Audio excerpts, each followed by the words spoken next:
ทักทายสบายดีทุกคนคลิปนี้กับพ่อกับแม่คอมคือเก่าเนาะทางช่อง YouTube คอมมีลูกสาวนาพอกันในคลิปวิดีโอนี่กับแม่คอมกับ ได้ทำหน้าที่เป็นสะพานบุญให้ทางเอื้อยนำทิพย์และก็ไอลูทาง USA เนาะมาถวายเงินอันเอื้อยกับอายเพิ่นเป็นเจ้าภาพเจ้าศรัทธาสร้างพระวันเกิดเนาะ5 องค์จำนวนเงิน10,000กับ5,000 บาทครบบ่ครบสบายดีทางนายบ้านสบายดี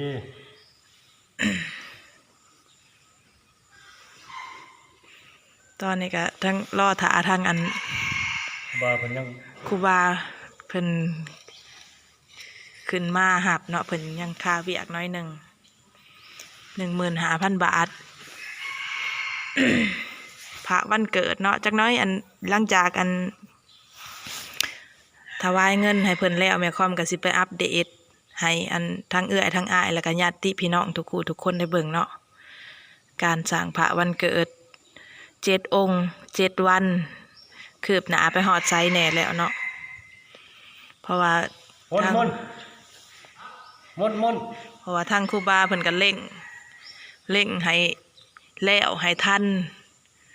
ก่อนสิสมโภชพระเนาะเพราะว่างานบุญสมโภชพระอยู่วัดบ้านน้องซิโนเมืองไซโพธิ์ทองแขวงสะวรรณเขตนี่สิได้จัดขึ้นอยู่ในวันที่22 เดือน 12 2025ที่จะมาถึงในอีก2 เดือนข้างหน้านี่เนาะทางครูบาอาจารย์เพิ่นก็แม่นทางครูบาอาจารย์เพิ่นก็เร่งให้ทันแล้วก็สิสมโภชนะสิจัดงานสมโภชหอบเดียวเลยทั้งองค์อยู่ในหน้ากล้องนี่เนาะในอันกุฏินี่ในศาลานี่แล้วก็ทั้งอันพระวันเกิดที่กำลังอันปั้นกำลังหล่ออยู่ตอนนี้เนาะนี่ก็เป็นรายชื่อของเจ้าภาพเจ้าศรัทธาสร้างพระ5 องค์เนาะมีทางฐานวรรณคารสุวรรณสื่อลินเพิ่นน่ะสื่อลู่เนาะแม่ออกอัมพาวันสุวรรณสื่อลินเพิ่นนี่นำทิพย์เป็นเจ้าภาพสร้างพระวันเกิด5 องค์องค์ละ 3,000 บาทรวมมูลค่าทั้งหมดนี่10,000กับ5,000 บาท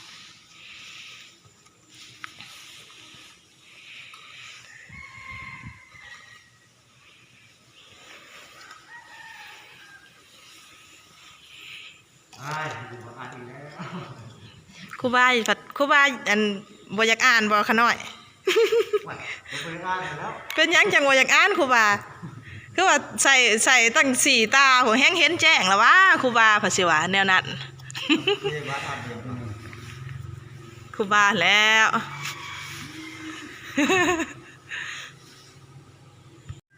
ครูบาเจ็บตาบ่ขะน้อยเสื่อมเล็กบ่โอ้จำพ่อเพิ่นจังบ่อยากอันนั้น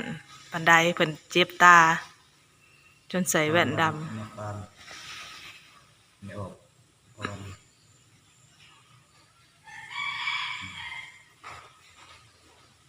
ก็เป็นจะพาคนเลยเนาะโดย5 องค์ขะน้อยโมทนาสาธุครับครอบครัวก็บรรณาคารเนาะดูสุวรรณออกตอนสุวรรณน้องติดเป็นเจ้าภาพสร้างพระวันเกิดมาองค์3,000รวมมูลค่ากับทั้งหมด15,000โดยขะน้อย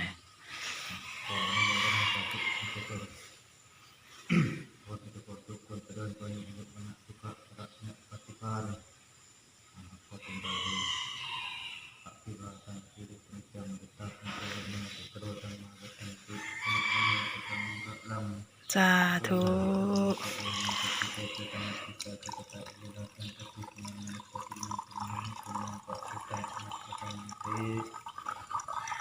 กำลังเฮ็ดเวียกเสื่อมเล็กอยู่โดยขะน้อยขะน้อยก็มา มานิมนต์แบบวิกฤตเลยเนาะกระทันหันแกเสื้อแล้วโดยโอ้บ่หนาวเนาะครูบาลมพัดตะๆอยู่มาได้บรรเทาเพิ่นเอิ้นแหน่มาเลยโดยอันทั้งเอื้อยเพิ่นอันอยากให้ถามว่าอันผ้าที่ห่อผ้าอันน่ะมีเจ้าภาพแล้วบ่เพิ่นว่าผ้าที่จะใส่ห่อผ้าน่ะผ้าเป็นผ้าขาวเด้อเนาะครูบา รวมทั้งเบิดนี่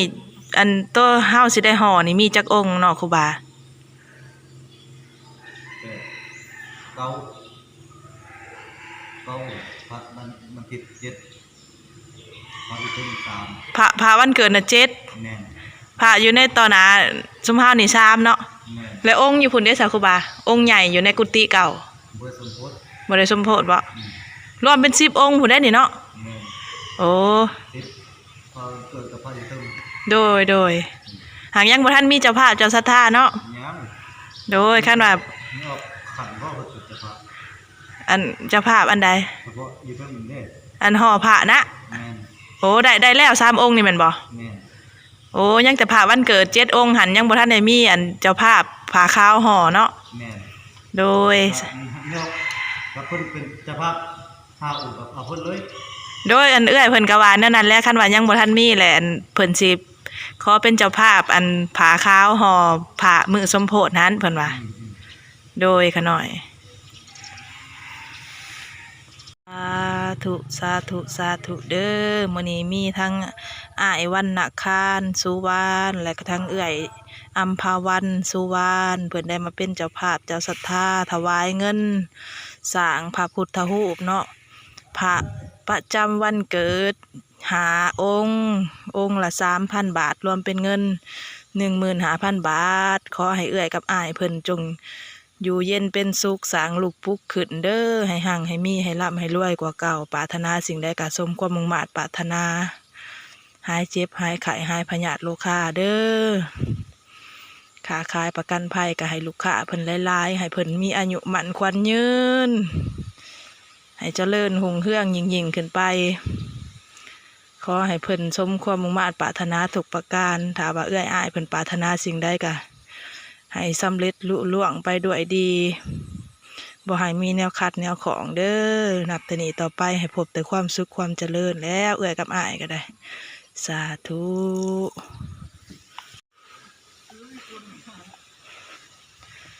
ทางชาวบ้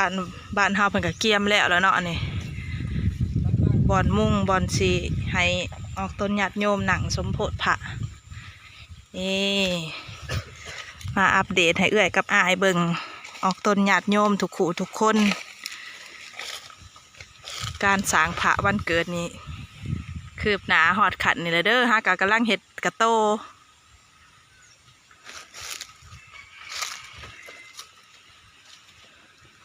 องค์นอนนี่วันหยังก็ครูบา นอนละมันคัน วันค้านวะนี่ คัน โดยขะหน่อย พุทธ โดยค้านพระหัตถ์ผุด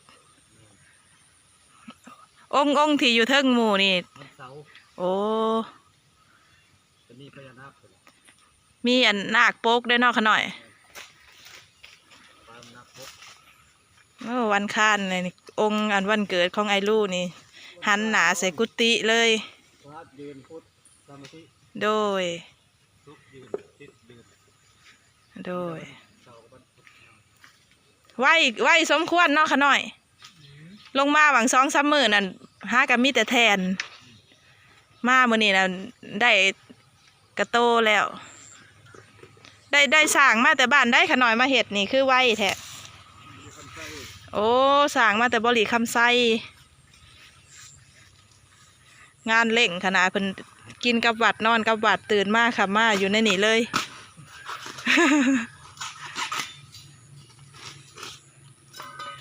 สร้างเพิ่นกันได้สร้างเพิ่นก็2 คนเนาะร่วมกับครูบากับเพิ่นก็เป็นผู้กำกับเพิ่นเป็นผู้อันคุมอยู่ในนี้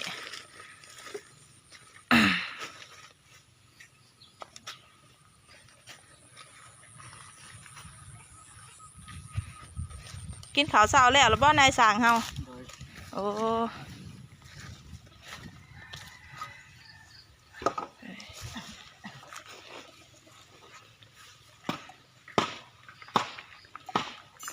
พระก็บ่องค์ใหญ่บ่องค์น้อยพอดีงามสำนี่สำกระโตคนเลย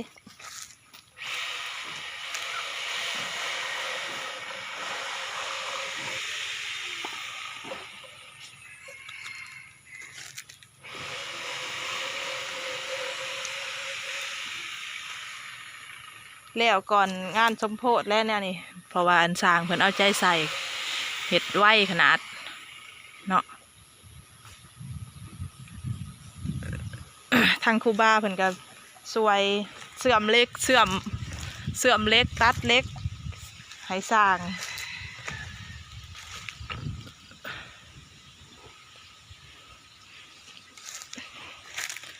อีกประมาณ2-3 มื้อเนาะแม่ค่อมสิลงมาอัปเดตใหม่ว่าฮอดขันใดเนาะถือว่าไวสมควรได้นี่พี่น้องเอ้ยแม่ค่อมลงมาถวายเงินอันเจ้าภาพเทียนไส้วัง2-3 มื้อหลังนี่นะฮะก็ได้แต่แทนบอนพระยืนเนาะบอนพระยืนบอนพระนอน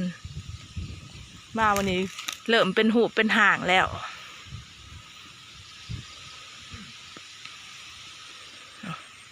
ทางครูบาเพิ่นก็เฮ็ดเวียกบ่ได้หยุดเนาะเสื่อมเล็กตัดเล็กอยู่ทางนั้นหนาวเพิ่นก็ ปะโตใส่เลยครูบากันเนาะความเพิ่นอยากให้แล้วความเพิ่นเอาใจใส่ในเวียกในงานสร้างสาพัฒนาในวัดได้ว่าศาสนาเฮาถือว่าบ่ธรรมดากุฏิเพิ่นก็ลังบักใหญ่เนาะแต่ว่ายังบ่ทันได้เสร็จสมบูรณ์เด้อ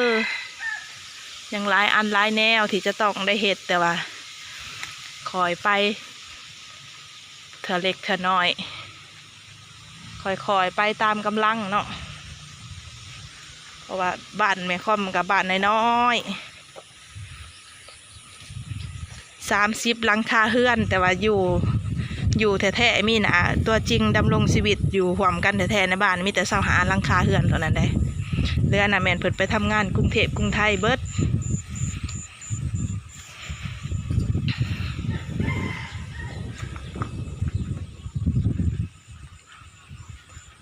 ช่วงที่กำลังยกเสายกอันน่ะเอื้อยเพิ่นก็เป็นเจ้าภาพ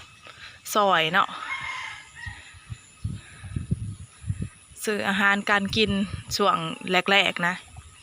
ซื้ออาหารการกินมาให้ช่างให้ชาวบ้านผู้ลงมาเฮ็ดวัดเฮ็ดว่าได้เติมพลังกันหลังจากนั้นก็เป็นเจ้าภาพยอดสอผ้าอีก3 ยอดแล้วก็มาเป็นเจ้าภาพเทียนไซในมือสีส้มโพธิ์ผ่านี่ก็1 เล่มเนาะแล้วก็มื้อนี้ก็อีกมาเป็นเจ้าภาพสร้างพระประจำวันเกิดเนาะ5 องค์ก็รวมมูลค่าอยู่ 15,000 บาทเนาะสำหรับมื้อนี้